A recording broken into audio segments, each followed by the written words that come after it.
Hello, everyone. Welcome to today's webinar, MASI, Where Do We Go From Here? Before we get going, I want to remind everyone that today's webinar will be made available to watch or rewatch at a later date. The University of San Diego holds great respect for the land and the original people of the area where our campus is located. The university was built on the unceded territory of the Kumeyaay Nation. Today, the Kumeyaay people continue to maintain their political sovereignty and cultural traditions as vital members of the San Diego community. We acknowledge their tremendous contributions to our region and thank them for their stewardship. My name is Essence Rodriguez. I'm a Chicana, a first-generation college student, a first-year MASI candidate, and I am excited to be here with you all today. I'll be facilitating today's conversation with Jacob Mandel and Bianca Alvarado. Bianca is an education program specialist at the Jacobs Institute of Innovation in Education here at USD. She is an education and technology professional with 8+ years of experience with designing and facilitating effective and engaging curricula for learners of all ages and of diverse backgrounds.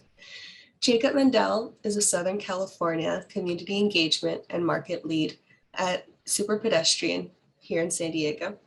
He does public policy work pushing for safety, sustainability, and resiliency for San Diego's transportation system. Both are MASI alums, with Jacob graduating from the program in the spring of 2020 and Bianca the year before in 2019. Thank you both so much for taking the time out of your busy schedules to be here with us today.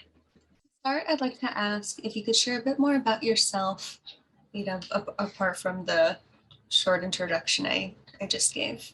Yeah, hi, my name is Jacob Mandel. I am an elected board member for the San Diego County Bicycle Coalition. I am also the community engagement manager for a company called Super Pedestrian. We're the operator of Link scooters in San Diego and across Southern California. Hi everyone, my name is Bianca Alvarado, and I'm currently the education specialist at the Jacob Institute for Innovation in Education at USD. I have also founded and co-founded various and other companies like Baja Urban, Casa Sur Productions, which I will talk about a little bit more. Thank you. I guess leading off of that, like what hard and soft skills did you develop at the Kroc School to help you be successful in your current position? I don't know about like hard versus soft skills. I think the one thing that was really important that the Kroc School taught me how to do was it really taught me how to take a look at map out all of the stakeholders and figure out who is a stakeholder in the projects that we're working on, and then doing the outreach and talking to those people and having a better understanding of what their feelings are and just being empathetic.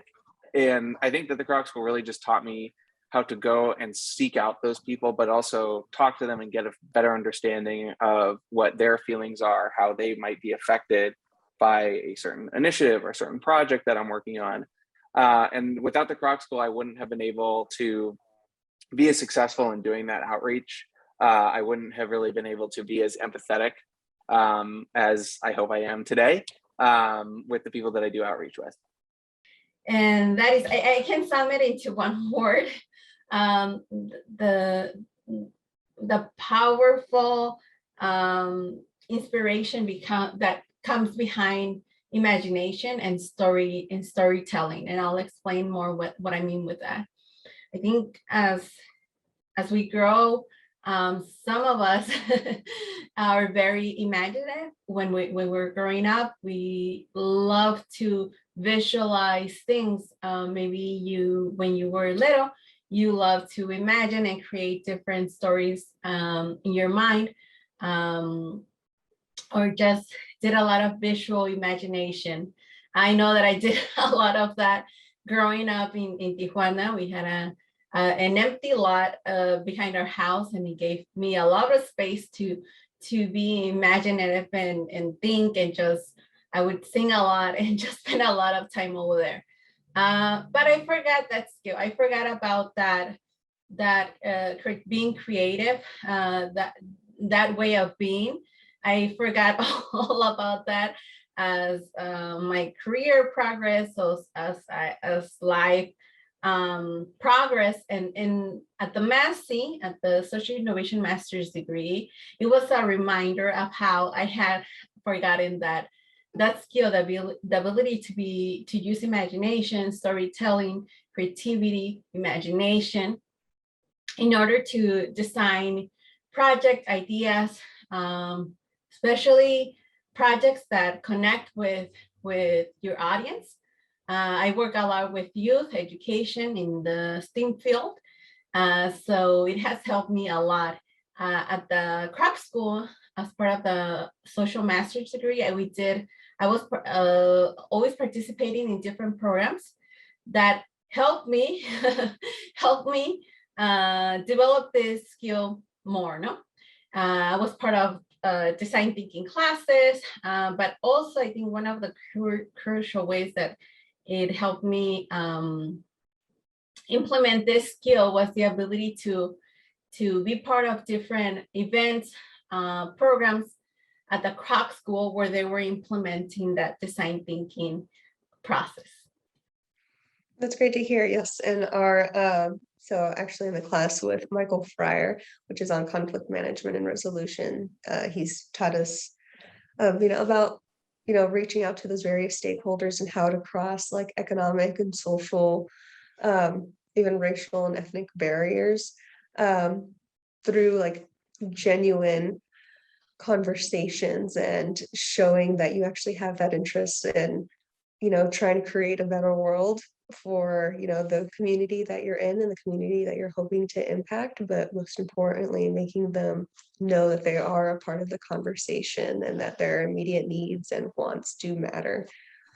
Yeah, absolutely. And I think a lot of that comes with the Kroc School taught me this too. It's like recognizing your privilege and recognizing where your status is in society, even though you may not see it, but society is set up to benefit right now, is set up to benefit certain types of people. I mean, I am a white male, like I have a lot of more privilege than a lot of the people that I work with.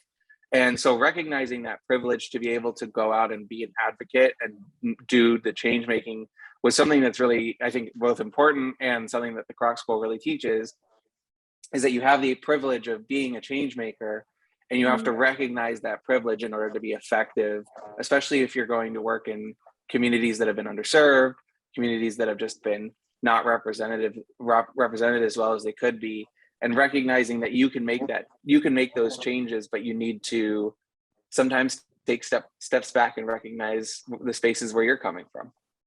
Exactly. I guess moving on, did the Kroc School prepare you to enter or re-enter the workforce? And then how so? Or if not, how could they better prepare students for that? The Kroc School definitely prepared me to re-enter the workforce. I took a year off to get my master's degree from before. I was a community organizer. Before I came to the Kroc School, I ran political campaigns in San Diego and in San Francisco.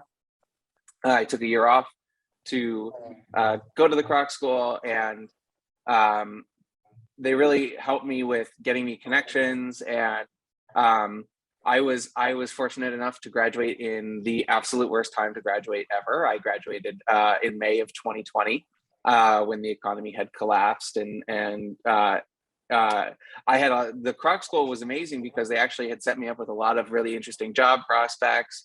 And I had a lot of interviews places.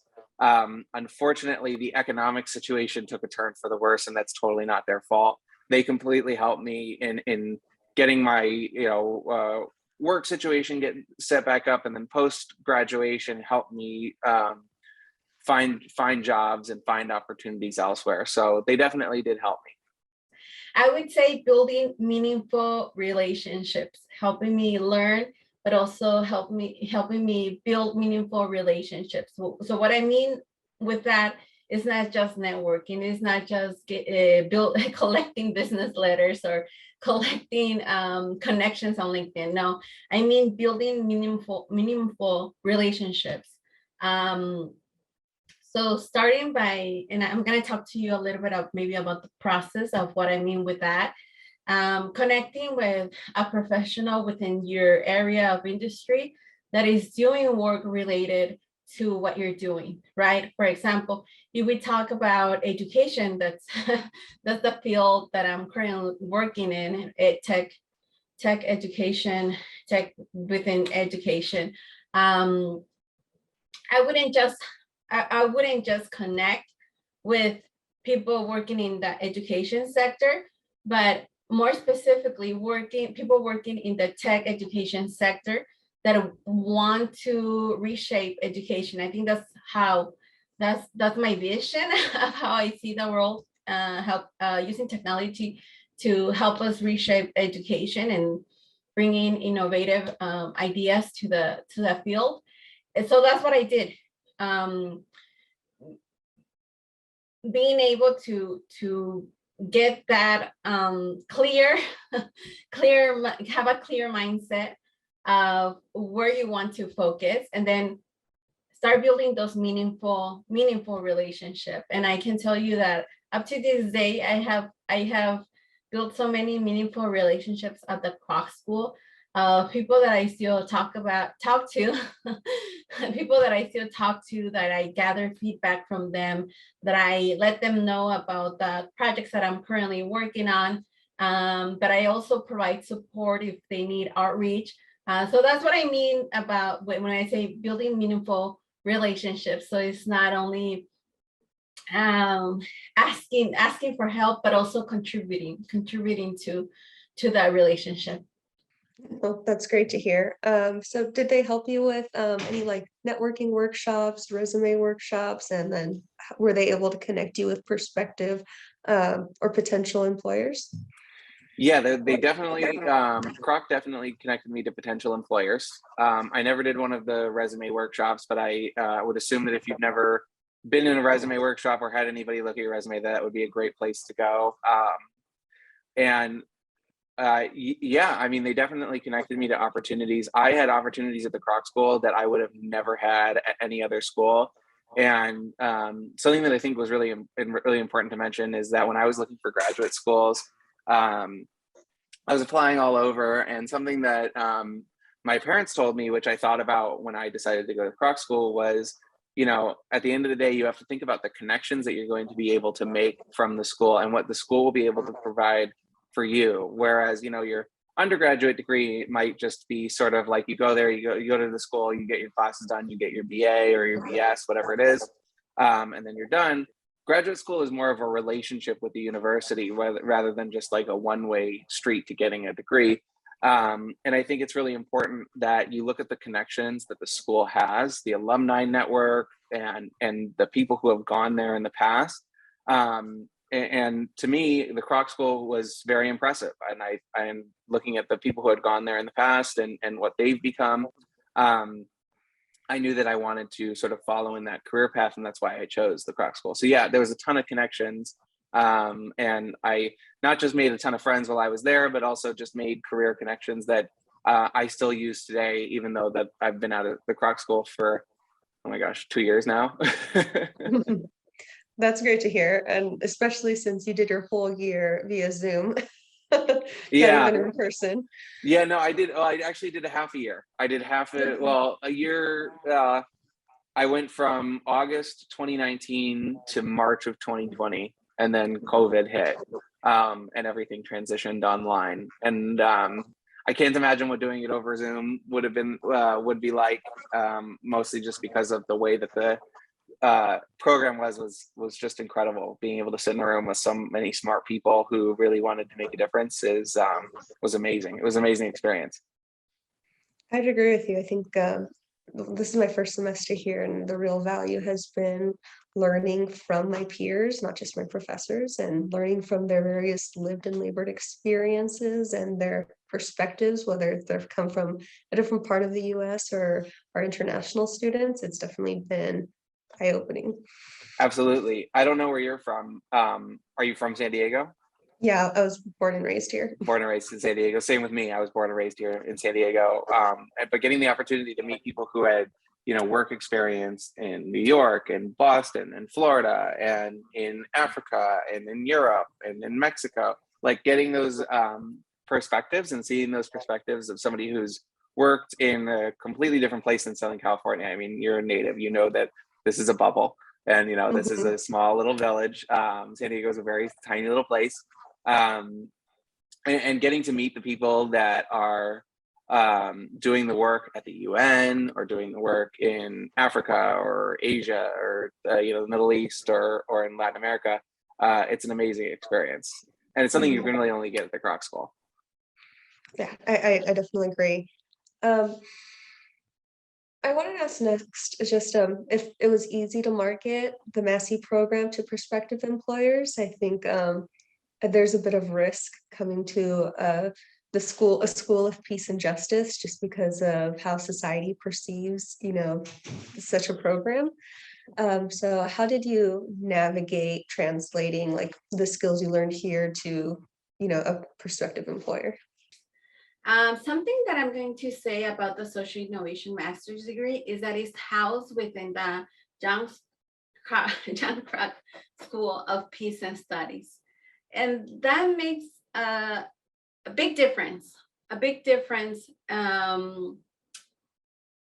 if we compare it to other programs now that might be housed under the business school or something else.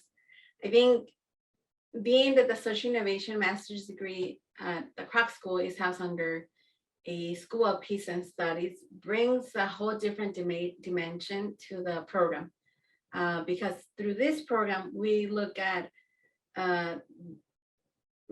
we do root cause analysis to make sure that the programs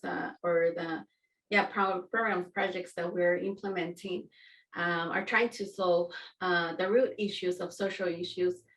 So it's a different mindset, and also the part of social justice, of looking at social issues through a lens of social justice, root cause analysis. It just brings a whole different dimension into how we are prepared to look at different social issues, and being able to through the program, being able to take time to reflect and really think about what the perspective how we're going to look at the social issues. So I think that definitely has helped reaching out with building meaningful connections, or looking for employment opportunities, or even project-based opportunities for business too, with working with collaborators around maybe nonprofits or other partners. Seeing that I developed these skills through a lens of a school that is called the Peace and Justice at the Croc School, because that definitely means that we look at problems through a lens, I would say society lens, where we want to get at the root cause of solving social issues. Yeah, when I say that, I have a master's in social innovation, quite a lot of people ask me, what's that? Here in San Diego, many people know the Croc School of Peace and Justice. It's a very well-known school. Even if the program's not well-known, they know the school well enough to sort of have that connection. When I describe my master's degree program to prospective employers or people who are interested, I say, I learned the way that the world works. I learned how to make it better. I learned how to make it better through systems change and analysis. I learned it in the same way that an MBA student would learn business techniques. I learned that too, but I also learned how to make them better and make them more equitable, sustainable, and resilient. I would say that I learned a lot of nonprofit skills and ways to analyze data in order to make better decisions. And so when selling it to prospective employers, I often say it's basically just a master's in doing good and changing the world and making it better. And the beauty of the MASI program is that you can take most of the classes that you want. I'm not sure if that has changed, but you can take almost any class that you want that in some of the electives. And so if there's something that really interests you in your field, let's say you want to go into business or you wanted to go into finance, you can take those classes at in the finance program at the business school and still have the still learn those skills on top of the MASI program. So I have not particularly found it challenging, but I could see why somebody may feel intimidated by that. And how long did it take for you to find work after graduation? And when did you start beginning your career search? That question is super meaningful in today's world, especially because everything is being reshaped, and it has been. There's one book that we were given as part of our MASI program at USC, and it's called Design Your Life. And the book is by the creators of design thinking at Stanford, but this book is Design Your Life. And that book, I still use it today. If you want to look it up, it's called Design Your Life by Bill Moret and Dave Evans. And that's a book that really talks about how career design or life design has to be done in today's world. And I think I started doing that process that they describe on the book long before I read the book. So when I read the book, I was like, wow, well, that's what I have been doing now. So the book talks about prototyping, design thinking, your life, your career, in a way that you use prototypes, testing to see what format is going to work out for you the best. So not just saying, so a typical scenario would be, okay, I'm going to found a company, and that's a linear way of thinking, no? Or I'm going to start my career in this discipline. And so you're thinking very linear, one way dimension into going into things. And in today's world, you can't do that. There's too much movements. Things are changing rapidly day by day within industries. There's new opportunities merging. You have to be flexible. There's like this many other things that are happening more both at the personal level and also in the workforce. So you have to design your way in order to build your career. So what I mean with that is, and what the book says and explains, is that you have to maybe think about 3 different options or 3 different situations and test them all. Test them all and see which one then works for you, or which it's also going to provide a lot of insight, no? Because you might discover, okay, this is not the route that I want to go, or this is definitely the route. And I think this is exactly what happened to me when I started doing prototypes with the company that I mentioned, Casa Azul Productions. We started with a small funding, pilot funding from the U.S. State Department to fund this educational program. If you want to go to the website, it's called casazulproductions.com. And you can click on see report, and you can see all of our outcomes and the process of creating that pilot project. But when I started that project, something that came to my mind, or the vision that I had in mind, was to create a youth center, a physical youth center for youth around the world.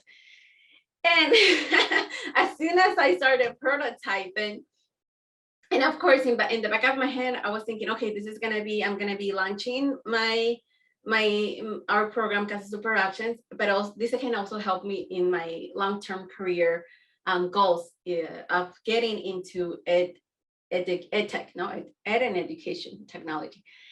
So as soon as we pilot the program, we started seeing that that's not possible, right? So there's huge cost in piloting programs, physical technology programs in physical places, centers, in different parts of the world or regionally. For us, we were implementing it here in the San Diego Tijuana border. So as soon as we started seeing like how the I guess, the negative outcomes were hit much bigger than the positive outcomes. We had to rethink, we had to pivot and go in a different direction. So we started launching that course online. And it was amazing to see that students from Colombia joined, students from Mexico, students from the US, students from Argentina were joining the program, where we impacted 500 youth with 3 different courses on website design, illustration, both in Spanish and English.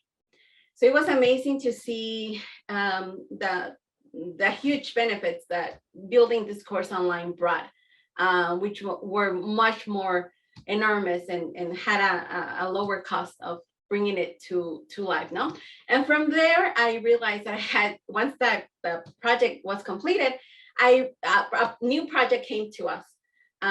So without reaching out, without doing any marketing for the business, without doing much, another opportunity came for us, for Casa Super Actions, where we did a consulting project, and we consulted TKF, the Tariq Misa Foundation. It's a local organization, they work with youth to develop their restorative justice skills in order to help them solve problems, or youth problems using without violence, without violence. So we help them launch their full content and courses online, and we also design a digital comic book for them that is about restorative justice practices. So as you can see, there was no linear path in saying this is going to happen directly like this, but it was more a way of testing different situations and seeing which one actually worked. And after we completed a TKVF project, which is still on completion progress, but I recently joined the Jacob Institute for Innovation and Education, where really I use my skills in education and technology in order to bring projects around the globe, because the projects that we work with for them, anyone can join too from around the world. So then I started using all my skills that I had developed in the previous projects in order to bring them to this current position. Okay, so I was a funny case, so this should not be, so if anybody is watching, I'm hoping that you'll edit this, but because I graduated in May of 2020, the economy had collapsed, and basically, a third of the country was out of work. So I actually did not find stable work until February of 2021. So I spent 7 to 8 months unemployed. No fault of the school. They definitely tried to find me places, but it was so hard to find a job, like really hard to find a job. I definitely, before COVID hit, before anybody even knew what COVID was, I was interviewing at jobs, and would have, if COVID never hit, I would like to think that I probably would have had a job lined up as soon as I had graduated. I was in second or third interviews at a lot of different companies in March of 2020. And then as soon as COVID hit and sort of the economy went south, everybody sort of took a pause in hiring. I remember getting like 4 emails in the same day being like, hey, Jacob, like, thanks so much for interviewing with us. We'll still keep your resume, but the economic situation has changed and we're pulling this job opportunity. So no fault of the Croc School. It took me 7 to 8 months to find a stable work.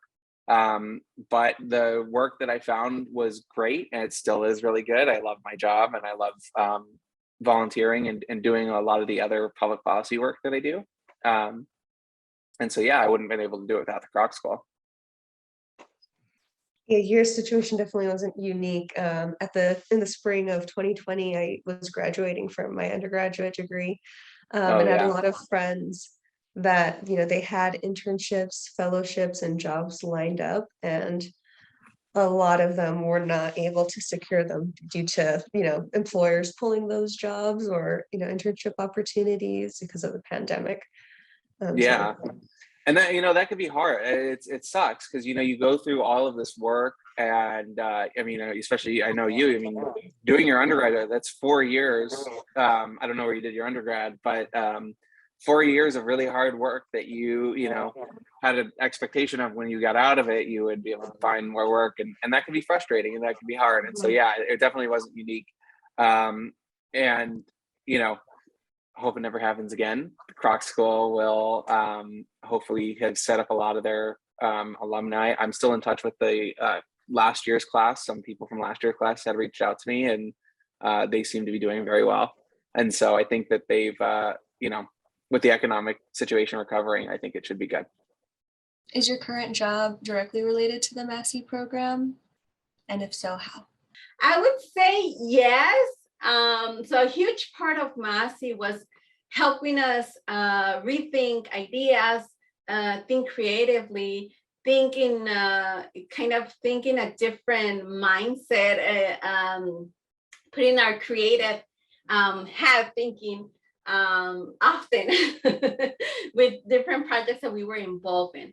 So it's the same thing that I have to do in my everyday job, both as a founder of like I mentioned, Casa Super Actions and Baja Urban, and also as the current education specialist at the Jacob Institute for Innovation. Both areas require me to be actively thinking new ways, but also bringing new ideas, especially because we are within the area of innovation and education that we want to reshape things so that we can impact the needs of more students in a way that we use technology, So I would say yes, I use this perspective of the mindset within MASI more often than you would think. But I think then as I graduated from MASI, I also developed abilities that I use today to be able to achieve that, right? So I would say on one side, I continue to republish or fulfill my imagination drive through doing creative activities. So that might look differently for you, but some things that I like to do that is just run through different activities. For example, one day I might be putting like a kit together just to get my mind in other ways of thinking. Another day I might be listening to music. Another, just ways to keep your creativity flowing. So it might depend for you. I also use a journal.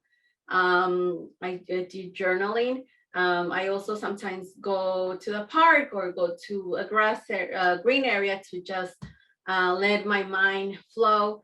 I try to do a lot of family activities where I'm going to different venues, whether those are like kids museums with my nieces and nephews, but also to help me kind of refresh my mindset.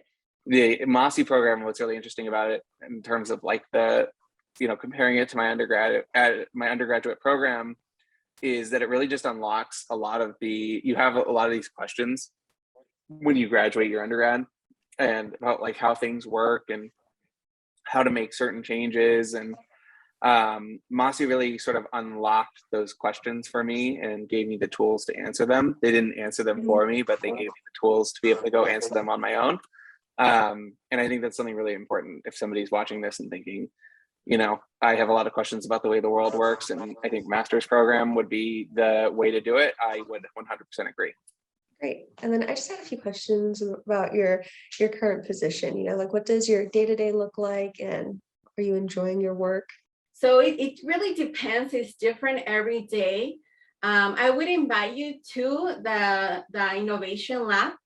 So the innovation lab is just across the Croc School. in Maher Hall. And there, just look for the Innovation Lab. And there we have different resources for students. So it's open to students. You don't have to make a reservation. You can just come into the lab. And there's different we have different resources for you to be creative and let your imagination go with different projects. So there's definitely different technology resources. There's also some more physical materials that you can use for creativity if you want to put a project together. So I'll definitely reach out to me or come over to the Social Innovation Lab, and I'll be happy to show you around. I do two different things. I am, first and foremost, in my day job, I am the community engagement and marketing manager. It's like a really long title. For Super Pedestrian, if you've ever seen one of those rentable scooters out on the street, we're one of those companies. I run all of their equity programming for Southern California. So my day-to-day job is essentially going and finding different community organizations within our service area in Los Angeles and San Diego, and getting in touch with them, seeing what their transportation issues are like, and seeing if there's ways that my company can be of help. So for example, there was a child who was killed by a hit and run driver in a street, on a street walking to his elementary school in Los Angeles. And so I set up a partnership with an organization in LA that pulled permits from the city to close the streets around the elementary school off during the morning hours when the kids were walking to school and walking home in the afternoon for like an hour each. And during that time frame, we would set up on the street and give out helmets for kids when they're riding the bike to be safe, and like lights and pamphlets to the parents in both English and Spanish and in Chinese and Arabic to say, like, you know, here's how to safely be a pedestrian. And, you know, the systems are not set up for, you know, it's all based around cars, right? And a lot of the people in this neighborhood walk. So here's how to be, you know, safe walking practices. Here's how to make sure, you know, press the button when you cross the street, things of that nature. I also partner with workforce development programs. So you may be learning about one in the Croc School called Homeboy. Have you heard of Homeboy Industries? So I work very closely with Homeboy Industries to help either formerly incarcerated or formerly homeless people get jobs repairing the scooters and getting them out onto the street. It's a really good workforce entry program that I help administer. So it's things sort of like that. That's my day job. In the afternoons and evenings, I volunteer. I'm a volunteer board member for the Bicycle Coalition here in San Diego.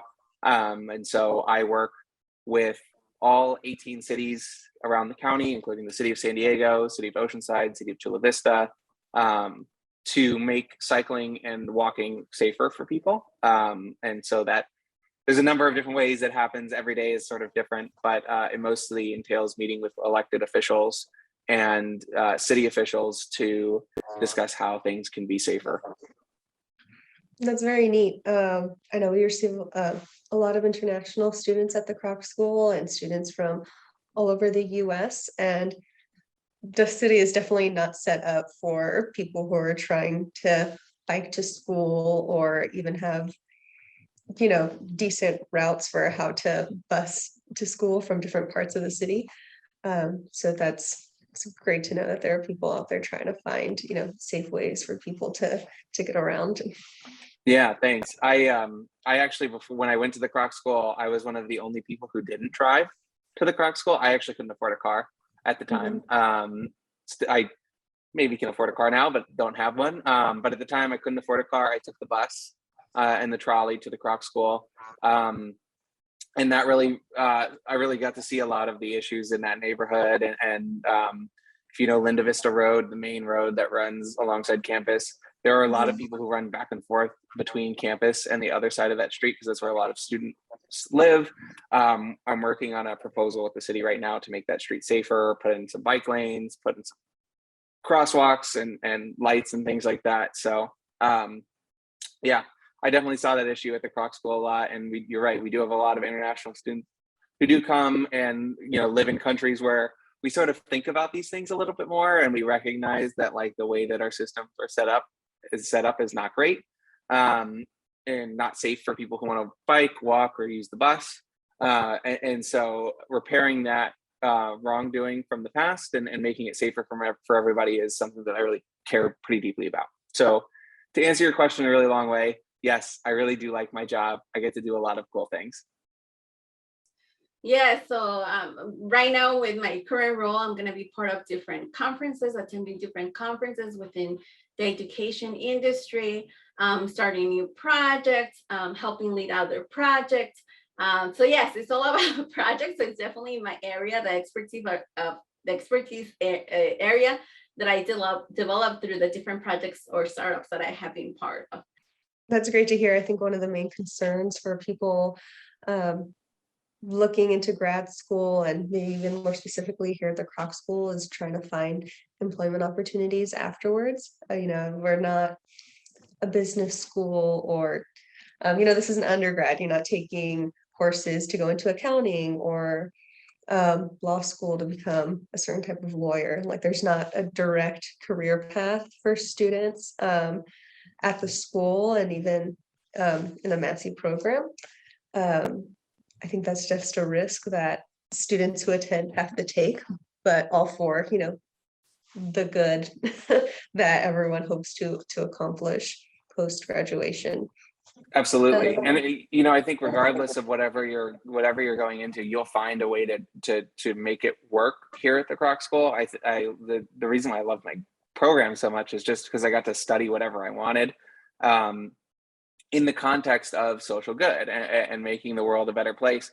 And so, I remember some of my, final projects and things like that were very different than some of my peers, but that was what made it interesting. Like I remember there was one girl who was very interested in making renewable plastic, which is not anything that I would ever be interested in, but it was cool to sit there and be in the same room with somebody who is talking about the science of plastic and how to break down the molecules and how to reconfigure it or whatever it is to make it recyclable and in water bottles and things like that. And so getting the opportunity to sit in a room with somebody who, is very different than you, has very different values than you, and has very different interests than you, it makes you smarter and it makes you better in your career and what you do. And this is a bit of more sensitive question, but luckily for us, there's a huge conversation regarding sharing salaries and how doing so creates more equitable environment for all those involved. So I'd just like to ask, are you satisfied with your compensation? Okay, so this is a big, huge one, because when I graduated, I found out that I needed to develop a set of skills to add to my, I don't know how else to say it other than to my salary bracket. And I soon realized that developing skills in technology and combining them with my passion in education was going to serve me, or not serve me, but be more supportive of my personal financial goals. And I would say that that's a big part of students who are happy with their salary and students who are not. Make sure that you are integrating skills that have a good market value within your industry. So I can tell you that within the social innovation field, I have seen that grant writers, people with tech background, like skills that not everybody has, and somehow they make you special within that industry. That is to say, if your goal is also to pursue or take care of your personal finances, because sometimes as social innovators, we forget that part of caring for our personal needs. And I would say, to sum it up, that's how I did it. Looking at what skills are have a huge impact currently in the market.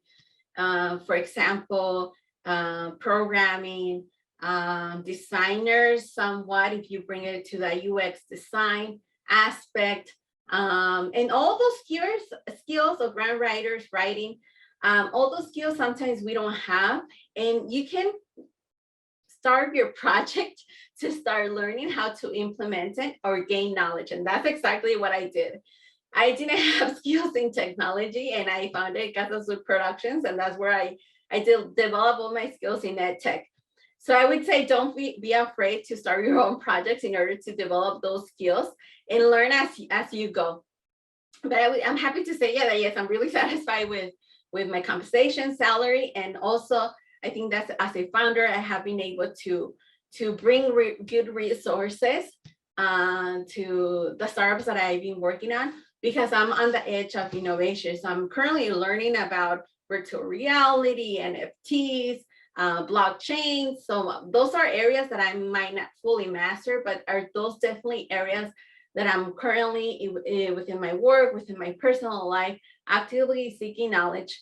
And those are as we see, those are the current trajectories of growth. So expect to see when you focus on areas of growth within the career market or the workforce market, expect your earnings or projects to align also with a good salary outcome or business outcome, because you're taking more or the necessary strength sometimes and focus to study those areas that people usually don't study. I guess leading from that, what were the most positive aspects, of your experience at the Kroc School? I would say it's the connections. Not only did I meet a lot of people who were in not only just my program, but in the Kroc School itself, who were extremely talented and bright professional people who really wanted to make a difference in society. I think that the type of person that wakes up in the morning and says, I want to make a difference is a type of person that I want to spend my time around. And so the connections to those students from all different backgrounds, from all over the world, was an amazing experience, an experience that makes me want to go back to school even now.